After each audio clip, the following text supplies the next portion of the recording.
আসসালামু আলাইকুম, কিতা খবর? সবাই ভালো আছেন তো? আলহামদুলিল্লাহ, আমিও আছি ভালো। আর আজকে একটা জিনিস দেখাইতাম আসলাম। আজকে বহুত দিন বাদে আমরা কই মাছ রোদ উঠছে ওলা উঠছে চেরেঙ্গি মার্কার বুঝছই না। বহুত দিন বাদে গরমও লাগে শরীরও। আর আজকের এই যে একটা পাহাড় দেখাইতেছে, এই যে পাহাড়, এটার নাম হলো কি চাপ্পু পাহাড়।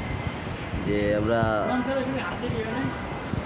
বই যে পাইছি চাপ্পু পাহাড় থেকে যে আমরা যে বরাক নদী যে একটা শুরু হয়েছে, এই পাহাড় একটা হইল গিয়া কুইমা আর মণিপুরের মধ্যেখানে। এই পাহাড় থেকে আমরা বরাক নদী শুরু হয়েছি, বুঝছি না। আজকে পাহাড়টা বহু সুন্দর দেখা যায়, আর পাওয়া যায় না। মেঘ দিলেই দিও পারে, কোন সময় দিব খুব ঠিক নাই। মেঘের থাকা তো দেখা যায়, ওই তখন সাদা লাগিয়ে দেবো বোঝা যায়, বুঝছি না।